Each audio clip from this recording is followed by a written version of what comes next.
پرندوں کا بادشاہ۔ السلام علیکم، ویلکم ٹو مائی چینل واحد خان۔ پرندوں کا بادشاہ کہتے ہیں کسی زمانے میں پرندے انسانوں سے زیادہ عقل مند ہوا کرتے تھے۔ انہیں کسی بادشاہ کی ضرورت نہیں تھی اور نہ ہی وزیروں کی جو بادشاہ کو مشورے دیتے، نہ ہی انہیں پرندوں کے کسی ایسے جرگے کی ضرورت تھی جو مل بیٹھ کر ان کے لیے قانون بناتے۔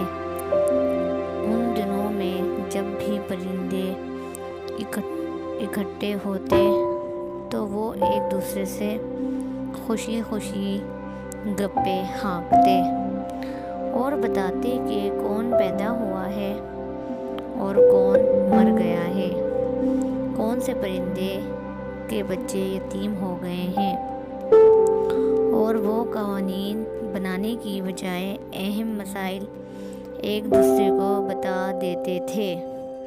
ان کا قانون ایک ہی تھا، محبت اور دوستی کا قانون۔ نہ انہیں نفرت کا علم تھا اور نہ غصے کا۔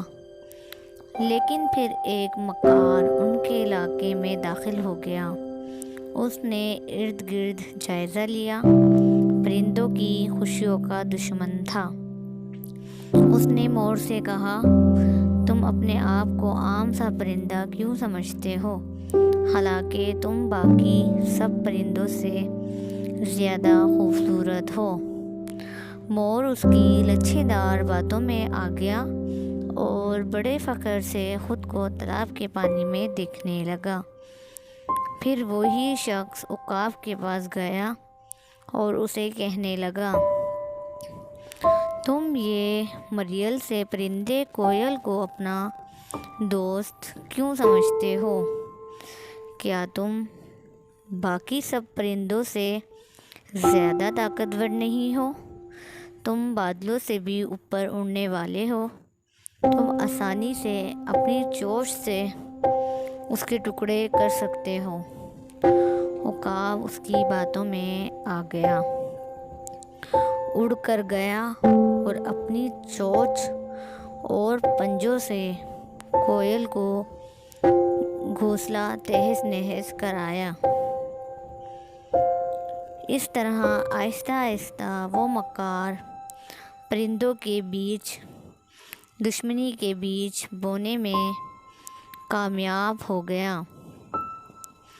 پرندوں کی پرامن سلطنت جنگ کا میدان بن گئی۔ پرندے ایک دوسرے سے لڑنے اور گالیاں دینے لگے۔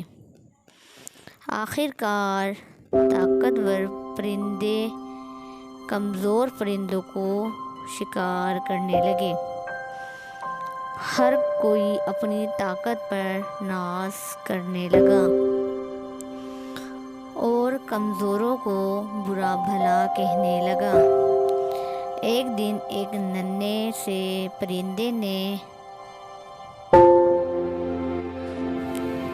سب چھوٹے پرندوں سے کہا، ہم اس طرح زندگی نہیں گزار سکتے۔ وہ سبھی عقاب کے پاس چلے گئے اور اسے کہا، ہمیں انصاف چاہیے، آپ سب طاقتور پرندے ہو، بہتر ہو سب پر حکومت کریں تاکہ کوئی کسی کے ساتھ زیادتی نہ کر سکے۔ عقاب خوش آمد پسند تھا، فوراً مان گیا۔ لیکن پرندوں کے جانے کے بعد وہی مکار عقاب کے پاس آیا اور اسے کہا، بادشاہ تو ہوتے ہی عوام سے خدمت کرانے کے لیے ہیں، تمہارے پاس وقت کہاں کہ تم ان احمقانہ لڑائیوں میں صلح کرواتے پھرو۔ بہتر ہے تم الو کو ان کا بادشاہ بنا دو۔